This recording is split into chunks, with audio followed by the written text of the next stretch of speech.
November 180 Bravo Bravo, good afternoon to you. Report your altitude? 2,000 feet on 1014, Bravo Bravo. Bravo Bravo.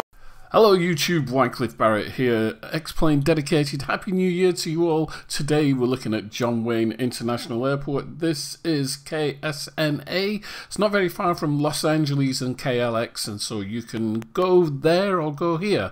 One of the amazing things about Southern California is that there are some amazing airports around. Just look at the size of this place. KSNA is huge. I've just put up the map there from within Xplane 11. You can see all the stands there. Well, I was going to say millions of them. There are not millions of them, but there are a lot of stands. This airport is an international airport, so you can expect any kind of aircraft to land in there. But also, not only that, it is a huge general aviation airport as well, and is often used in Pilot Edge. In fact, many times when I listen into Pilot Edge or I read Pilot Edge's forums, people are flying out of John Wayne International. As I say, it's just a few miles away from KLAX, so if you want to fly into the Los Angeles, South California area, this is the place to come. I mean, look at this GA parking here. There's masses of parking, a huge amount of space. This airport is really quite large indeed. So KSNA has been created for us. It's available on xplane.org. It's been done by Skyline Simulations, which was formerly known as Icarus. So Icarus have changed their names. It is now Skyline Simulations. Now there are a couple of things that I like about this airport, and there's a couple of things that I think need improving. One of the main things that I like is the number of buildings. There are numerous buildings, small developments, small low impact industrial areas. It's absolutely amazing. The level of detail is absolutely quite staggering, and you've got all these hand placed trees all over the place. Some of them are a little bit out of shape or maybe not in the right place, and you can see that in some of the scans that I've done or passing shots where the trees are in a line but they just kind of miss out a little bit. But apart from that, it's absolutely wonderful, and it fits right in with the area. I mean, I've taken some screenshots from actual photographs of KSNA, and when you see it, you really are quite impressed with the level of detail. Now, they've used some custom buildings in creating this. As you can see here, as we zoom in over the main terminal, there are some custom buildings and there are some Lego brick buildings in the surrounding areas, but it doesn't detract from it whatsoever. They've even put in appropriate road signs here as well, so that you can see where you're going off to Los Angeles or wherever. And there's the John Wayne sign there that we saw right at the beginning in the image that I took from the internet as well. So it's got animated jetways, of course. There's ground traffic, although I will say not enough. For the size of the airport, there is not enough ground traffic, and I was a little bit disappointed about that because it is a huge airport and I would have expected to see a little bit more ground traffic and also a lot more airport clutter. I think those two things can be sorted out. There's the original shot from the internet, and you can see that it's well replicated. Just flying over now in the Cessna, not the Cessna, tell a lie, the Piper Arrow 3. Just thought I'd have a quick fly around. As I was saying, so there is ground traffic, although I would have expected a bit more. There's randomly placed static aircraft, but the randomly placed static aircraft appear to be over in the general aviation section as opposed to the main terminal.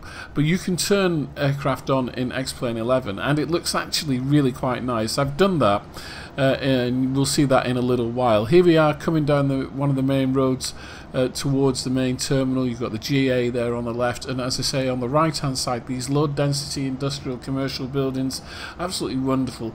Maybe could have done with putting some 3D cars around there parked up, etc. There's a few there, but there could have been a bit more. There's some buildings that are slightly misplaced, so that one back there was coming over the road a little bit, but these are small minor things indeed.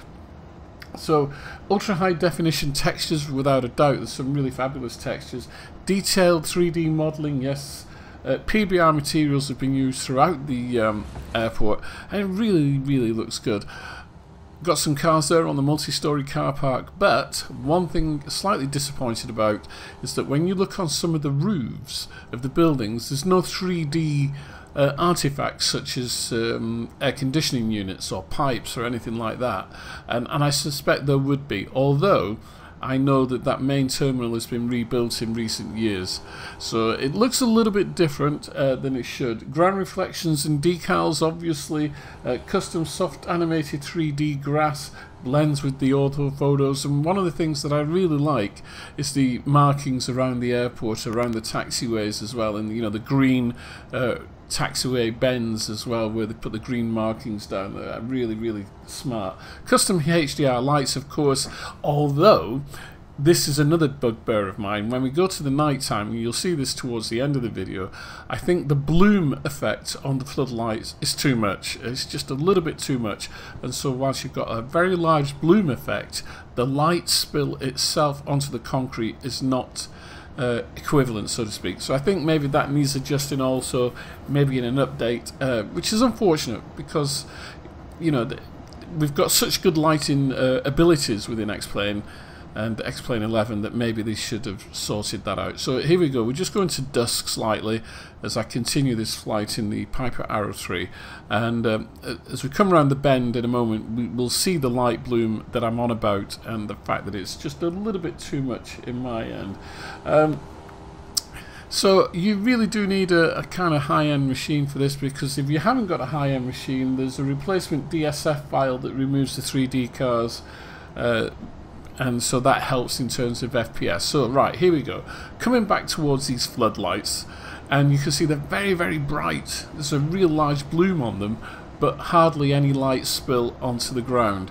So I think that that is slightly overdone. It needs, for me, that needs adjusting. That needs sorting out. Those lights are just, I think they're not right. You can also see that I've turned on traffic there in Xplane, and so there's aircraft all on many of the stands, but still lots of stands available for you to park up on if you fly online, and it doesn't matter whether you fly online in VATSIM, IATA or Pilot Edge, there's going to be plenty of room there.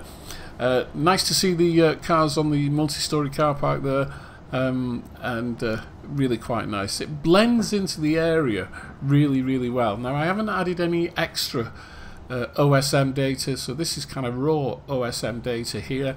See the traffic on the highway there, all looking very, very nice. As I say, this is available from xplane.org, and the price, if I'm not mistaken, is $21.90.